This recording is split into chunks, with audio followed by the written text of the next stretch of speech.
السلام عليكم ورحمة الله وبركاته، ازيكم يا جماعة؟ أنا يزيد، وفي القناة دي بشارك معاكم أفكار سريعة عن تطوير النفس والمذاكرة، وكمان شوية أفكار سريعة كده تخلي يومكم أسهل وأخف.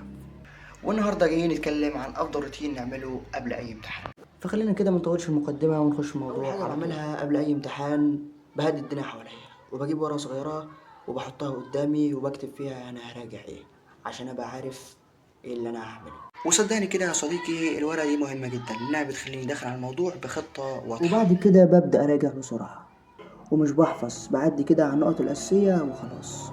القوانين، الأفكار اللي أنت لسه ملمتهاش، الحاجات اللي أنت متوقع إن المستر بتاعك هيجيبها في الامتحان.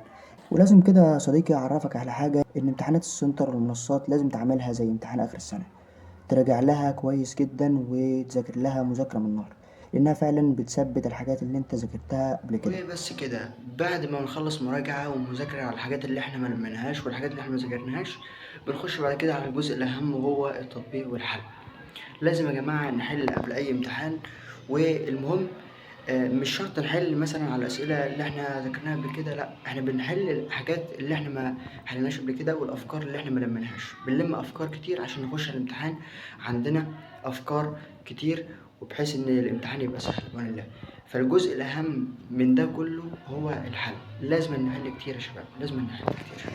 قبل بقى ما تدوس فتح الامتحان في المنصة، لازم كده تهدي نفسك شوية، تشرب كوباية مية، تروق على نفسك، تهدي دماغك خالص، تفصل شوية بأي حاجة انت بتحبها، بحيث تخش على الامتحان مركز آه، في أعلى تركيزك. لازم تخش الامتحان في أعلى تركيزك، وزي ما قلت أي امتحان، امتحان منصة، امتحان سنتر، لازم تعامل الامتحان ده على كأنه امتحان آخر السنة. لأنك انت لو عملت الامتحان ده زي آخر امتحان السنة، زي امتحان آخر السنة، بيبقى عندك خلفية وتبقى داخل على الامتحان انت حاسس بشعور الامتحان، تمام؟ فبالتالي ضغط الامتحان بتاع اخر السنة ما بيبقاش كبير، وبتبقى متعود على ضغط الامتحان، وعادي خالص الدنيا بتبقى ايزي.